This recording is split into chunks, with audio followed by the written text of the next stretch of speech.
देश भर में 47 स्थानों पर एक साथ रोजगार मेले का आयोजन किया गया, जिसे प्रधानमंत्री नरेंद्र मोदी ने वर्चुअली संबोधित किया। हरियाणा के यमुनानगर में इस मौके पर राज्य के कृषि मंत्री श्याम सिंह राणा मुख्य अतिथि के रूप में शामिल हुए। उन्होंने इस आयोजन को प्रधानमंत्री की दूरदर्शी योजना बताया और कहा कि इससे देश के युवाओं को नए अवसर मिले। देखिए रिपोर्ट।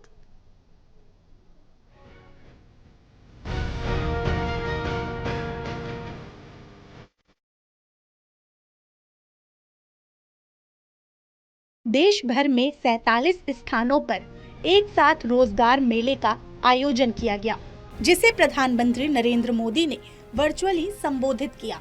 हरियाणा के यमुनानगर में इस मौके पर राज्य के कृषि मंत्री श्याम सिंह राणा मुख्य अतिथि के रूप में शामिल हुए।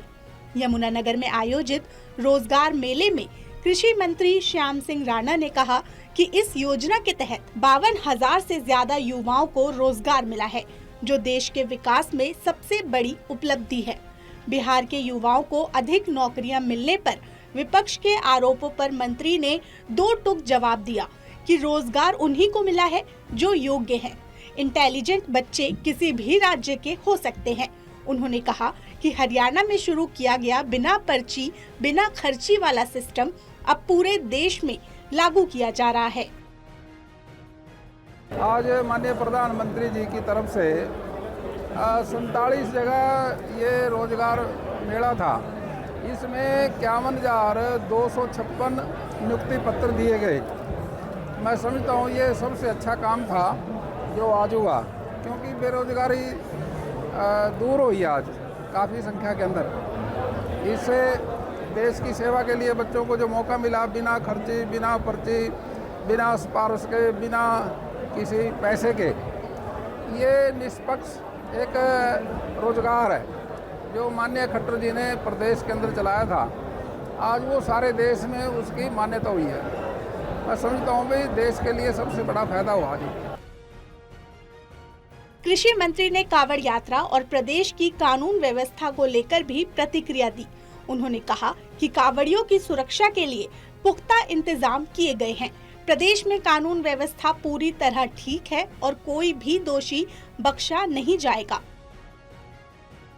हाल ही में मेरा चयन असिस्टेंट प्रोफेसर में हुआ है, जो कि NIT कुरुक्षेत्र में है। सर्वप्रथम मैं हमारे प्रधानमंत्री नरेंद्र मोदी जी को धन्यवाद देना चाहती हूँ। उसके बाद मेरे माता पिता को धन्यवाद देना चाहती हूँ, और ये बहुत ही अच्छा एक्सपीरियंस है मेरे लिए। एंड रोजगार मेला इज़ ऑल्सो, ये कार्यक्रम बहुत ही अच्छा आयोजित किया गया है। मेरे को NIT कुरुक्षेत्र में असिस्टेंट प्रोफेसर के लिए नियुक्त किया गया है आर्किटेक्चर डिपार्टमेंट में। तो हमें एक नई ब्रांच खोल के एक नई उत्साह और नया सपोर्ट दिया गया है हमारे ब्रांच के लिए, because architecture and building industry, जैसे सर ने बोला, मैन्युफैक्चरिंग और बिल्डिंग एक मुख्य हमारा पिलर है देश का। मैं असिस्टेंट प्रोफेसर अपॉइंट हुआ हूँ एट NIT कुरुक्षेत्र। तो क्योंकि एक डिपार्टमेंट जो कि बिजनेस एडमिनिस्ट्रेशन, जहाँ से मैं रिप्रेजेंट करता हूँ, एक ऐसा डिपार्टमेंट है जिसमें आपको मानव संबल या फिर ह्यूमन रिसोर्स कह लीजिए, जिसको साथ लेके चलना पड़ेगा और उनको कैसे मैनेज किया जाए। देश भर में आयोजित रोजगार मेले ने एक बार फिर ये दिखाया कि सरकारी योजनाएं जब सही नियत से लागू हो तो युवाओं को सीधे फायदा पहुंचाता है। यमुनानगर से युवाओं की मुस्कान इस बात की गवाही है।